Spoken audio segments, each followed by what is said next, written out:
Olá, galerinha do 7º ano, sejam muito bem-vindos a mais uma aula de Geografia. Eu sou o professor Ilbson do Nascimento, do componente de Geografia, e eu vou dar continuidade às nossas atividades. Vamos verificar o objeto de conhecimento da nossa aula. Estamos na aula de número 14, ela tem como objeto de conhecimento Formação Territorial do Brasil 1. Detalhamento desse objeto de conhecimento, processo de formação e ocupação do território brasileiro. Agora que vocês já conhecem o objeto de conhecimento dessa aula, bem como o seu detalhamento, a gente vai de conteúdo.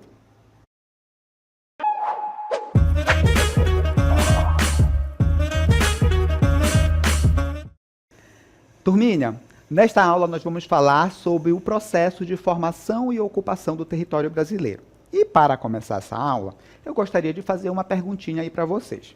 E a pergunta é o seguinte: vocês acham que o território brasileiro já nasceu do tamanho que ele tem hoje, que é de aproximadamente 8,5 milhões de quilômetros quadrados? E aí, pensem um pouco, se o território do nosso país, ele já nasce do tamanho que a gente conhece atualmente, certo? A resposta é não. O nosso território, ele foi sendo formado, construído ao longo desses mais de 500 anos de história que nós temos, certo? Por isso o título da nossa aula é Processo de Formação e Ocupação do Território Brasileiro.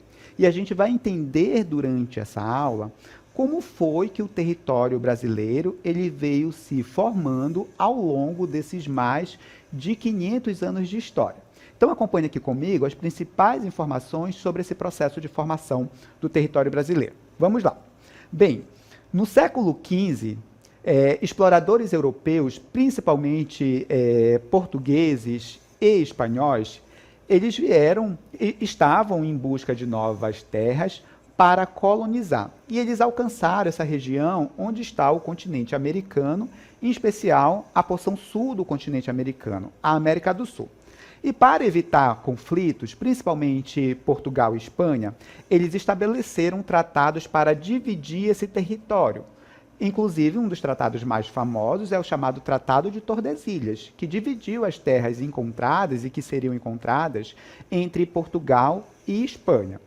As áreas ocupadas pelos portugueses, aquilo que ficou sob domínio português, foi a área que deu origem ao Brasil. Então, o nosso país começa na área que foi colonizada pelos portugueses, certo? Bem, dando continuidade, eu tenho um mapinha aqui que mostra quais foram as estratégias adotadas pelos portugueses para colonizar o nosso território, certo? Então, eles fizeram o seguinte: com o objetivo de assegurar o controle das terras recém-descobertas aqui, os portugueses dividiram o território que era deles em capitanias hereditárias. E aqui a gente tem um mapinha com as capitanias hereditárias, olha só, de Pernambuco, Bahia, Espírito Santo, São Vicente. Qual era a ideia dos portugueses ali?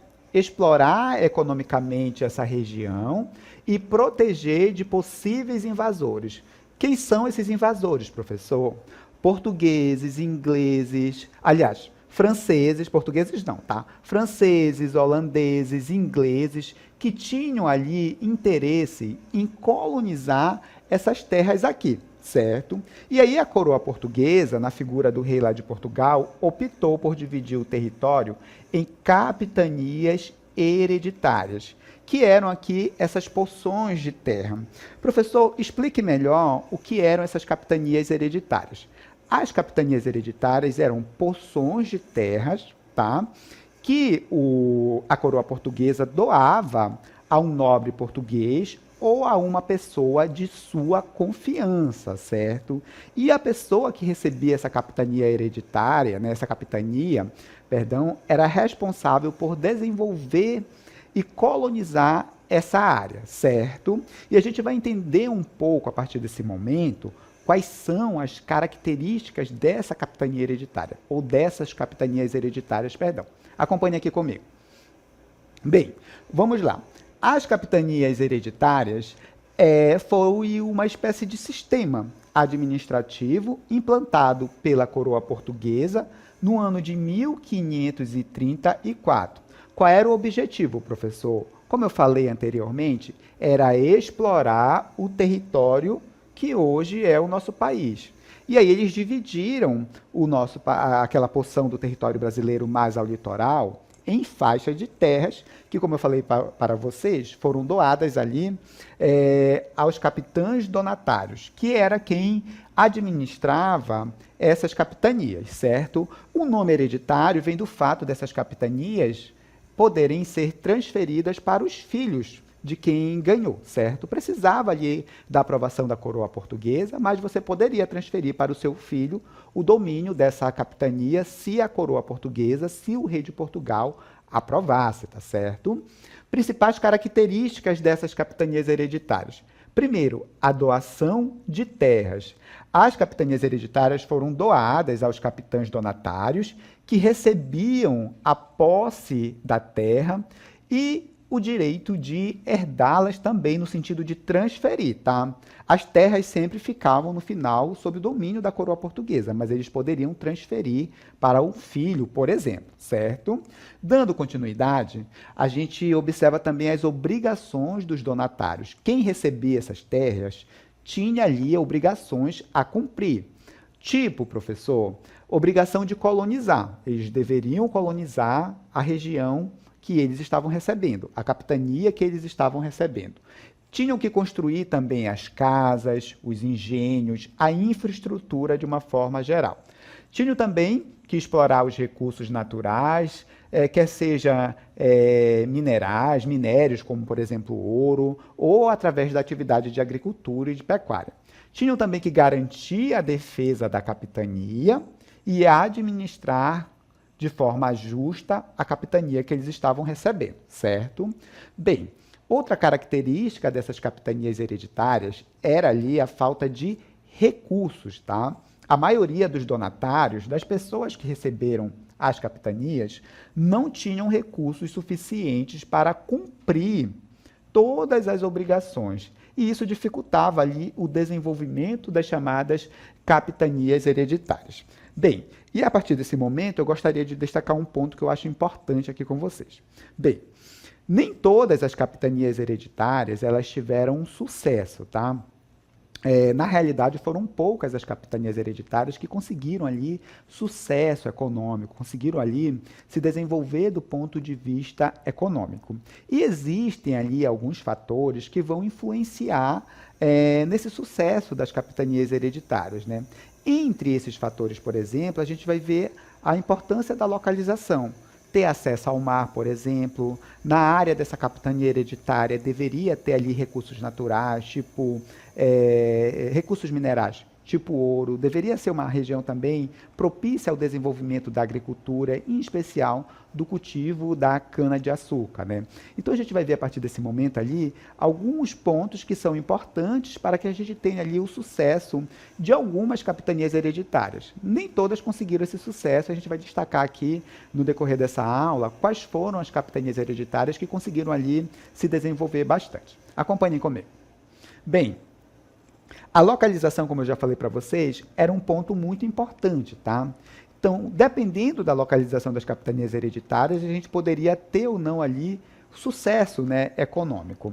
Bem, as capitanias localizadas em áreas com recursos naturais mais ricos e com acesso ao mar, elas tiveram ali mais sucesso.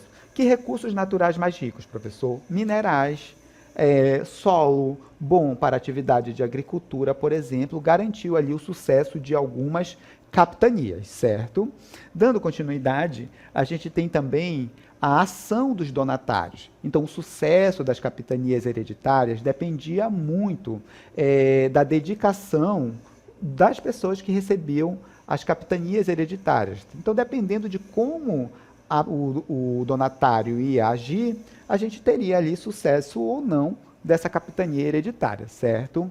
Bem, participação aqui dos indígenas. Não em colaboração, tá, turma? Mas como exploração mesmo dessa mão de obra. Então, a mão de obra indígena, a mão de obra dos povos africanos que foram arrastados para cá na condição de escravizados, também influenciou nesse processo de sucesso, por assim dizer, das capitanias de algumas capitanias aqui dentro da área do nosso país, certo?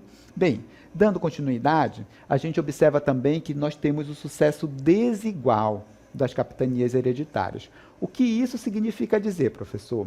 Que algumas capitanias, elas prosperaram, mas, como, por exemplo, a capitania de Pernambuco, que está aqui, olha, a capitania de São Vicente, que está aqui, elas prosperaram, mas outras fracassaram, certo? E a gente observa também um outro ponto que eu gostaria de destacar para vocês, que é a extinção dessas capitanias hereditárias. Chegou uma hora que ficou insustentável esse sistema de capitanias hereditárias. E eles encerraram esse sistema em 1754, devido à sua ineficiência, certo? E as capitanias que prosperaram, aquelas que tiveram sucesso, tipo a de Pernambuco, se transformaram em capitanias regionais, diretamente ali subordinada à coroa portuguesa, ao rei de Portugal. E as capitanias que fracassaram, as terras voltaram ali para a coroa portuguesa, certo? E aqui eu tenho para vocês algumas capitanias que conseguiram ali sucesso, né? Conseguiram ali sucesso econômico de uma forma geral. E a gente vai ver aqui quais foram essas capitanias. Acompanhem comigo. A primeira capitania que eu quero destacar para vocês é a capitania de Pernambuco. Acompanhe aqui comigo as características dessa importante capitania. Vamos lá. Vamos seguir? Bem, a capitania de Pernambuco, ela foi a mais rica e populosa do nosso país, né, com a produção de cana-de-açúcar e de engenho também. Tivemos outra capitania que se destacou, que foi a capitania de São Vicente, a primeira capitania a ser colonizada, e lá se desenvolveu o cultivo da cana-de-açúcar, certo? E também se desenvolveu a exploração do pau-brasil. A capitania da Bahia também foi outra importante capitania. A gente tinha na capitania da Bahia uma importante produção de cana-de-açúcar e era o centro administrativo da colônia. E tivemos o Rio de Janeiro, que foi uma capitania com muito sucesso, em especial em decorrência ali dos portos, que era por onde saía ali boa parte da riqueza produzida aqui no nosso território, na colônia, à época, né, e ia até a metrópole, até Lisboa, em Portugal, certo? Então, essas aqui foram as capitanias que tiveram ali mais sucesso. Agora, nós iremos falar sobre a importância dessas capitanias hereditárias para formar o território que hoje é o do nosso país, que hoje é o nosso país, na realidade, não é isso? Acompanhem comigo. Bem, as capitanias hereditárias, elas foram importantes porque foi a primeira tentativa de colonizar, de fato, o Brasil. Assim, de colonização com os portugueses aqui mesmo, certo? Porque nesse período que antecede a 1534, tá? A gente tem os portugueses vindo aqui explorar o pau-brasil. Então, de 1500 a 1534, os portugueses não colonizaram de forma fixa o nosso território. Eles vinham aqui, levavam o pau-brasil, expulsavam ali os invasores, né, holandeses, franceses e ingleses, mas eles não ficavam aqui de forma fixa, né? A partir das capitanias hereditárias é que os portugueses eles vêm aqui em definitivo, vêm morar mesmo no nosso território, tá? Apesar das dificuldades, as capitanias iniciaram ali o processo de colonização de fato do nosso país, certo? Bem, dando continuidade, eu gostaria de destacar para vocês que os portugueses não se contentaram somente com a área que foi determinada para eles, imposta ali pelo Tratado de Tordesilhas.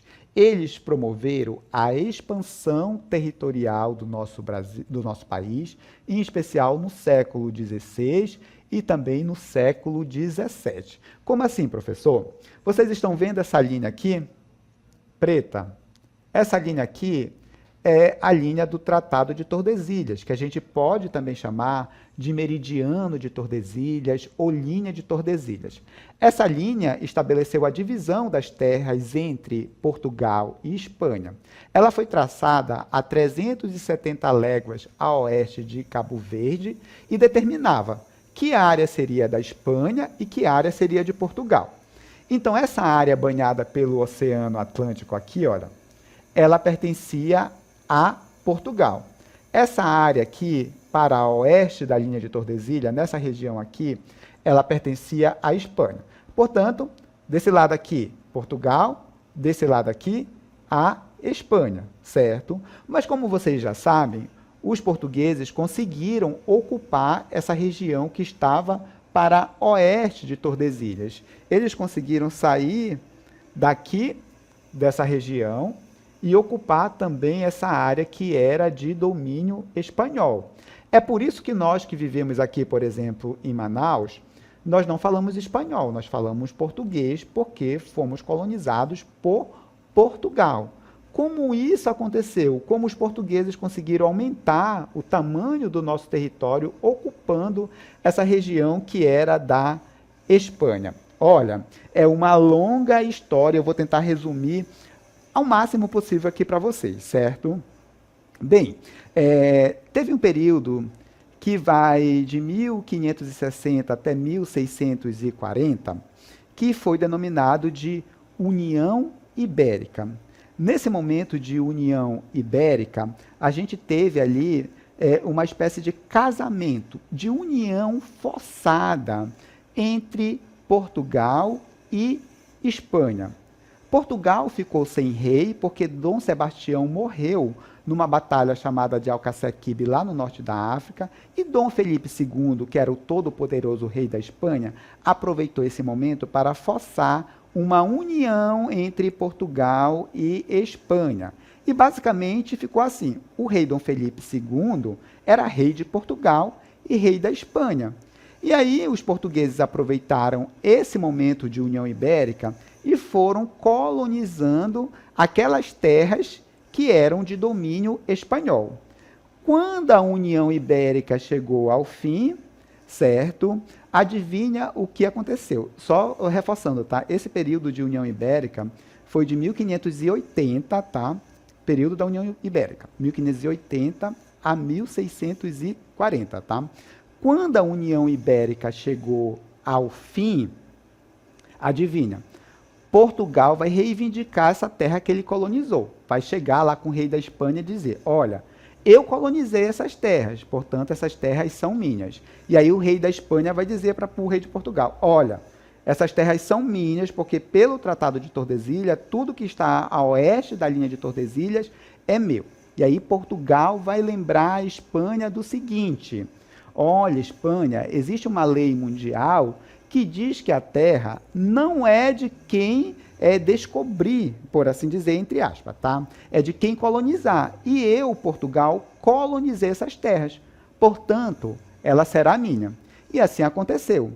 Através do Tratado de Madrid, os espanhóis reconheceram o domínio português sobre a área que antes era de domínio espanhol. Isso deu para o Brasil uma extensão territorial muito grande, que é o que a gente vai conhecer a partir desse momento. Acompanhe aqui comigo. Bem, os portugueses eles foram avançando nesse processo de colonização do nosso país e tomando as terras da Espanha, porque eles foram atrás ali de recursos econômicos, de recursos naturais de uma forma geral, tá certo? Eu vou reforçar o período da União Ibérica aqui com vocês, 1580 a 1640, tá? E aí o que acontece, turma?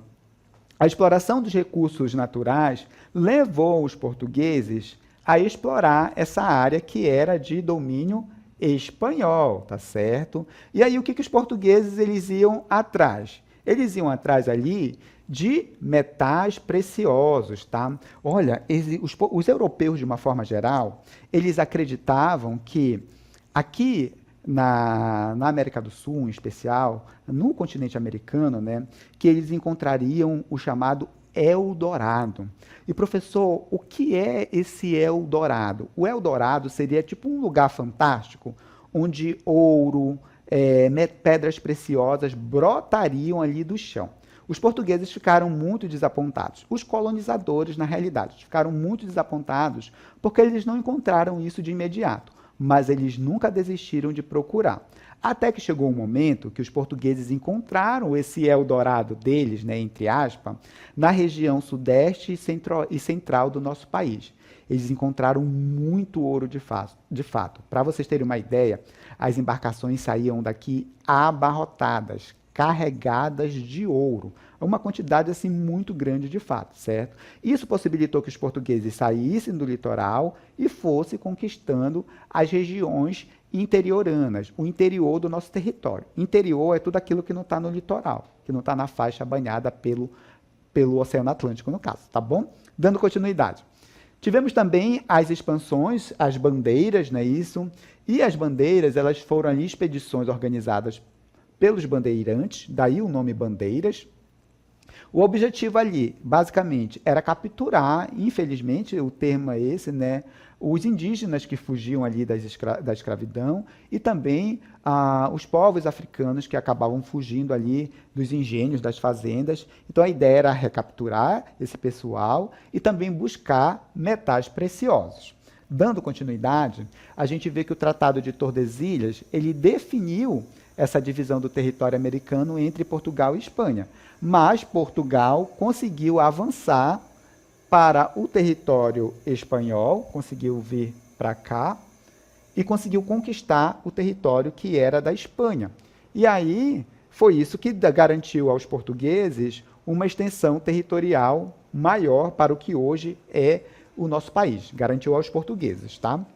Dando continuidade, o crescimento da atividade de agricultura, da atividade de pecuária, também contribuiu para a interiorização da ocupação portuguesa. Eles foram adentrando cada vez mais para o interior do nosso território, fazendo isso daqui, saindo do litoral e indo para o interior.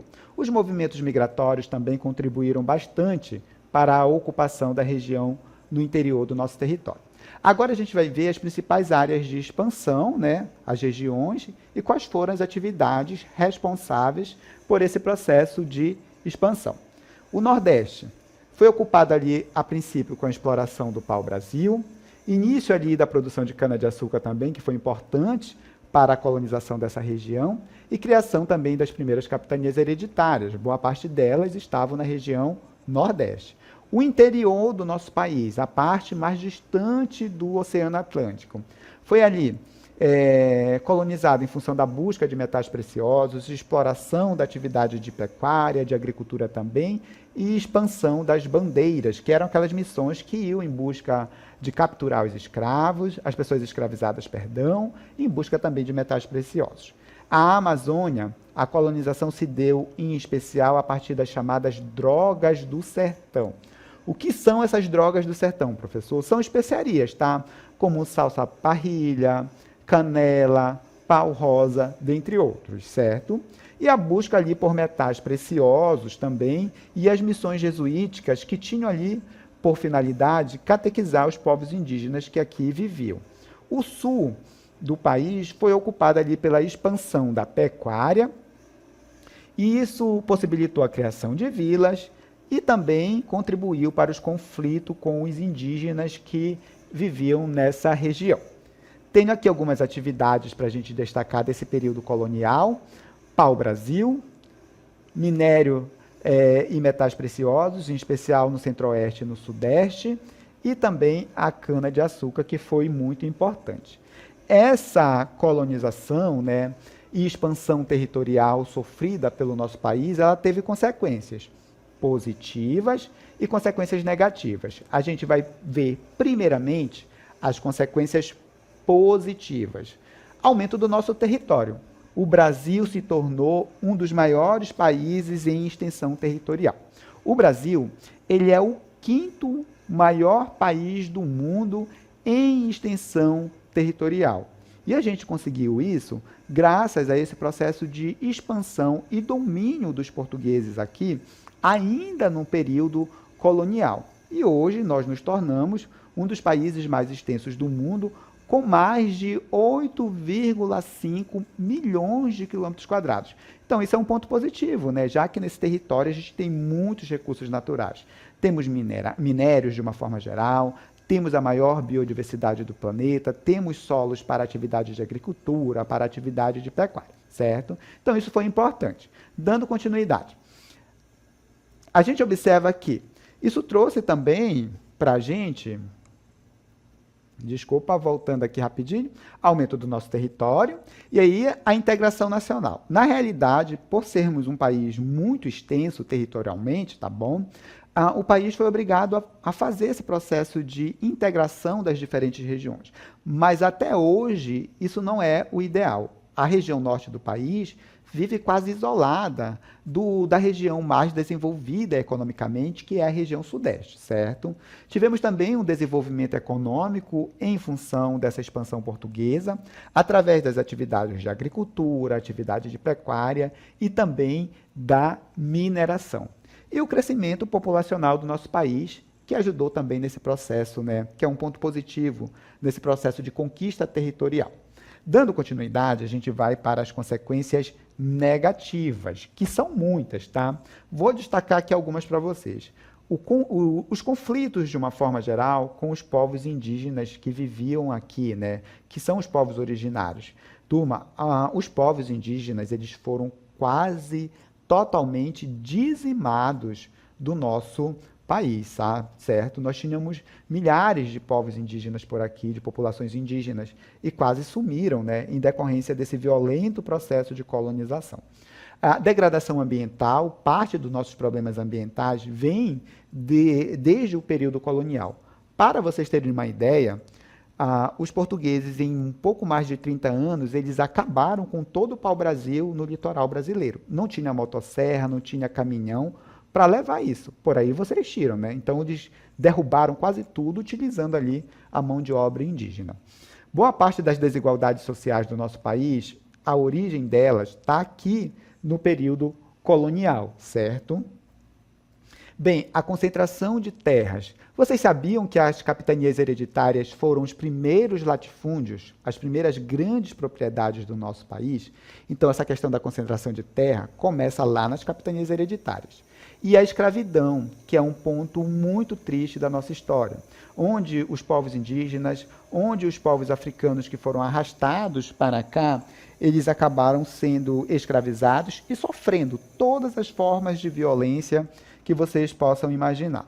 Aqui eu tenho uma espécie de mosaico com algumas imagens que retratam ali esses problemas, né, como os conflitos com os povos indígenas, o desmatamento, por exemplo, a desigualdade social no nosso país, certo? Bem, eu tenho aqui neste momento o professor Ananias Carvalho, que vai explicar um pouco para a gente quais foram os principais acordos que ajudaram, que contribuíram para o processo de formação do nosso território. Acompanhe comigo.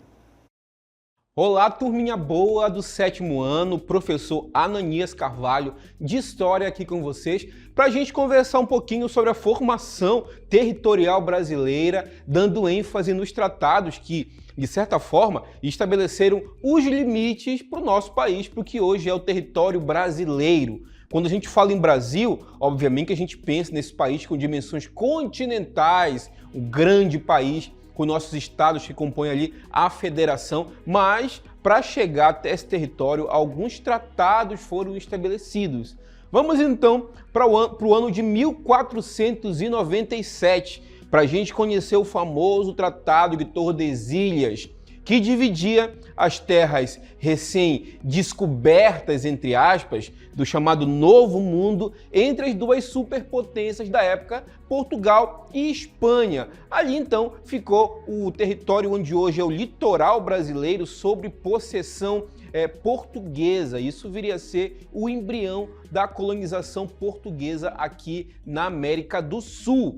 Só que aconteceu um fato interessante, tá, gente? Lá no ano de 1580, o rei de Portugal morreu, não deixou herdeiros, então o rei Filipe II acabou ele mesmo se tornando rei de Portugal e Espanha. Esse momento, que durou até o ano de 1640, a gente conhece como União Ibérica. Professor, por que isso é importante para a gente entender a expansão territorial brasileira? Porque a partir daí, os portugueses começaram a ocupar o território que ia além do Tratado de Tordesilhas. Mais enfaticamente, essa ocupação se deu principalmente ali pelas entradas e bandeiras. O território da Amazônia também nesse momento foi expandido para se tornar uma possessão também portuguesa. 1750 é assinado o Tratado de Madrid, que meio que oficializa que essa região já ocupada pelos portugueses seja ali de fato território colonial português. Para que esse tratado seja assinado, a Espanha, então, requer a posse da colônia do Sacramento, que era uma colônia portuguesa e viria a ser uma colônia espanhola e que hoje é o atual Uruguai. 1777, gente, mais uma data importante, é assinado o Tratado de Santo Ildefonso, ou Ildefonso. Esse tratado estabelece que a colônia do Sacramento e os 7 povos das missões, aquele território que atualmente é Rio Grande do Sul, pertenciam dessa vez à coroa espanhola. Mais um tratado, dessa vez tão importante quanto os outros, o Tratado de Badajoz, assinado lá em 1801, que estabelece que o território dos 7 povos das missões pertenceria à coroa portuguesa e a colônia de Sacramento pertencia à coroa espanhola. Então, esses foram os principais acordos que ajudaram a criar o nosso território, por assim dizer. E não esqueçam que o território brasileiro ele é fruto ali do desenvolvimento das atividades econômicas, desses acordos políticos, das guerras também, e até mesmo a compra de território, como é o caso do Acre, por exemplo, que foi comprado dos bolivianos, né, em 1903, a partir da assinatura do Tratado de Petrópolis. Bem, com isso, a gente finaliza o conteúdo desta aula.